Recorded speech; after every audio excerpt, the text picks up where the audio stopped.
Hello everyone, how you guys doing? Hopefully you guys are having a wonderful day, and today we are here to talk about the Gio Reyna and Gregg Berhalter saga that's sort of been going on for the last day in the USMNT sphere. It's, becoming a bigger story than I think it really is, but it still is a fun story in the sense that it's one of our main players and our coach sort of having internal strife, and it gives some more clarity on what happened during the World Cup and why maybe Reyna didn't get as many minutes as some would have thought. So this is going to be a fun time. I'm just going to go through basically most of what I've seen and add in some other stuff that I found online, and ultimately I'll give my opinion on the whole thing and where we stand. So let's go ahead and head on over to the internet. So we will start here. I'm going to move myself over yonder. We'll start off the top with sort of what's happened to start. So early on in the World Cup cycle, at least in group stage, after the USMNT did not sub on Gio against Wales, Eric Winalda alleged that there was a rift within the camp centered on Reyna. Essentially, Reyna saying that he was healthy, Gregg saying that he wasn't, and that there was some fitness issues that were keeping him off the field. And so whenever they both said different things, that caused even more of a rift, and eventually then Eric Winalda walked it back after a few days and said that it wasn't totally the same way. I think that was partially because, he had gotten word that he has to basically try to mend this a little bit. Eric Winalda's source for all that was Claudio Reyna, and basically him just talking to him about what's going on, and, they're good buds, it seems. So that was where this all started and sort of where the rift sparked, right?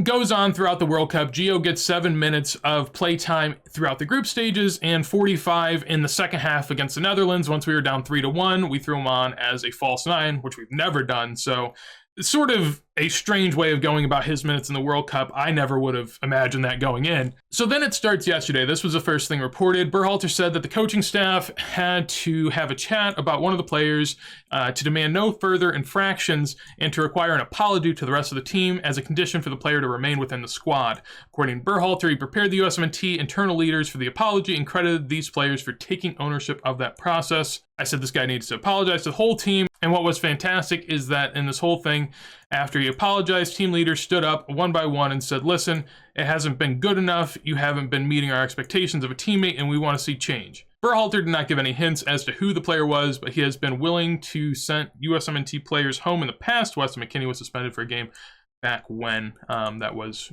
back in, I believe, October of last year.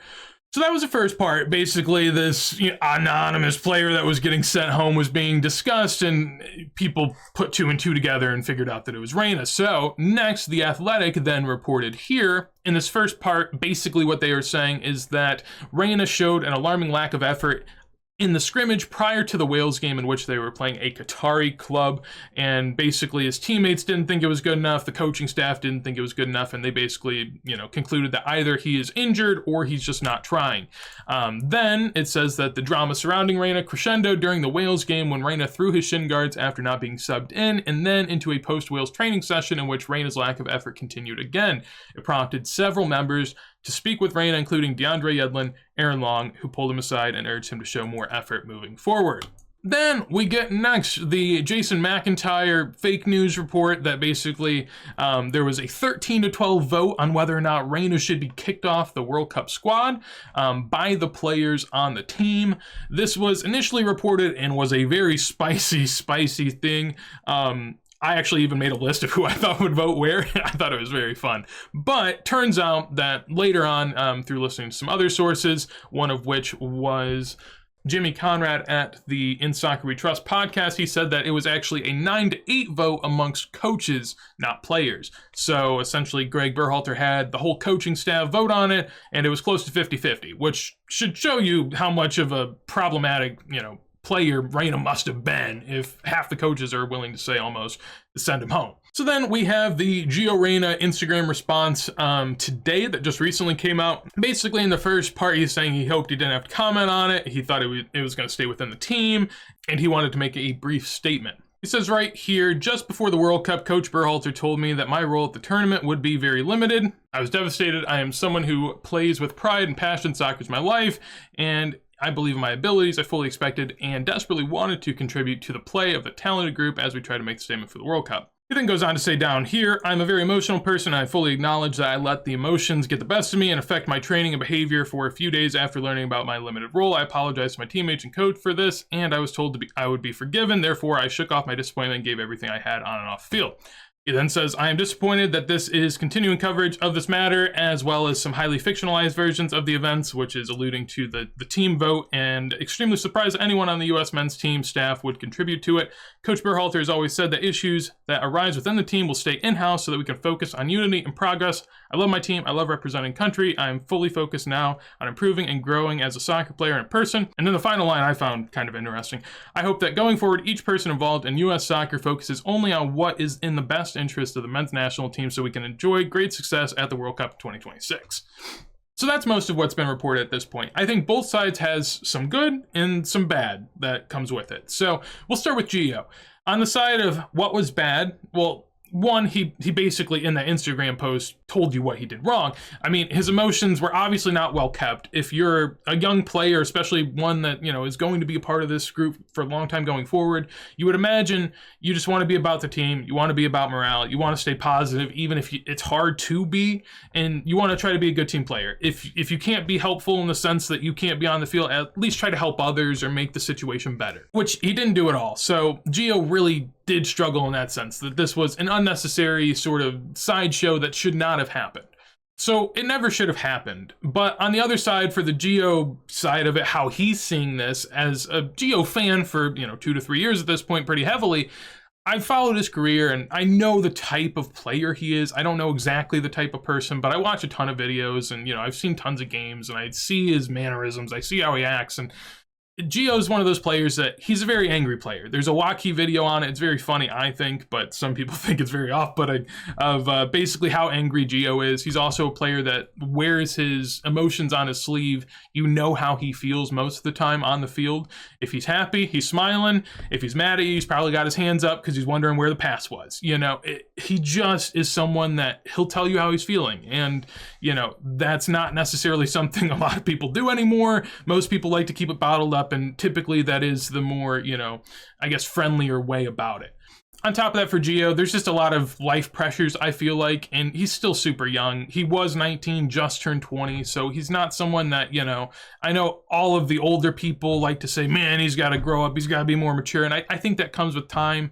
If you're someone that's at the age of just getting out of high school and into college, I don't know if you have that perspective to really sit back and say, hey, don't be super uber competitive at the moment and be upset because everything you worked for your whole life isn't working. It's a lot, especially for a player like Gio that has been out for 12 to 18 months and finally got healthy a month before the World Cup. I'm sure he had high expectations, especially when you add that on to the fact that his dad was a World Cup star for us. Also, when you add on top of that, he has some sad, backstory with his family, and there's so much that's on his shoulders, and I'm sure he thought that it was going to be lifted and it only got pushed down more. So I think that that's where it all stems from, but obviously it can't. You can't let that happen. So I know that that's Gio's fault, but I can also see why it happened, right? Now, let's go on over to the Gregg side of it. I think that the same but opposite holds true for Gregg in the sense that he also did something he shouldn't have, but I can see why it happened. But there was also good things he did. While Gio did bad things, Gregg, I think, did good in the sense that he got us out of the group stage. We played good soccer in those games. We controlled the games, and honestly, those games never really called for Gio. I mean, we were playing, for better or for worse, once we got up, we were playing a more defensive game. And so if you're playing a more defensive game, you don't want to put on Reyna, who apparently has been giving less effort, and even when he gives effort, is not like a terrier presser kind of guy. So, throwing him early into a World Cup game with 30, 40 minutes left where you have no clue what you're going to get, I can see why Gregg didn't do it. And I think that disciplining Gio and going about it this way seems to have worked. And I think that it makes a ton of sense as to why you can't let that, boil over and just ruin the whole thing. You have to isolate it and just basically, keep it off as its own incident and deal with it on the side. Now, where I think Gregg went wrong is what Gio mentioned in his Instagram post, that I think this type of thing is something that there's no reason it should be out of house unless, as a manager, you want to protect yourself. And I don't think that it helps Gregg going forward to be, I guess not leaking it, because he's not leaking it with the intent of it getting out, but he is telling it to people basically explaining away what happened, right? And sure, I can see why Gregg does it in the sense that, hey, if I tell people Gio just blew up, so I had to, right? It makes it easier for Gregg to be like, yes, I made the right decision. People know I made the right decision, right? But if you're thinking into the future, if you're a coach that plans on having this job and continuing to grow that culture and that, internal, sort of camaraderie, like, you can't be sharing that openly, especially when it's one of your best potential players that you're sharing it, that it will hurt. So on that side of it, I also think that Gregg did something bad in the sense that this did not have to be fueled further. It could have been left to dry. And sure, if people asked Gregg questions about it, or if people started badgering Gregg more about what actually happened here, maybe at some point it comes out. But to be fair, there's tons of things that have happened in the USSF's past history, the players, there's tons of stuff that gets kept in-house amongst those players. I think that this is a great learning experience for Gio in terms of player and person, and I also think that, this can be the same for Gregg, but I do think that going forward, this is hurtful for Gregg in the sense that it is not going to boost team morale to have this type of stuff out and about, because then after that, you don't know what is sacred and what's not,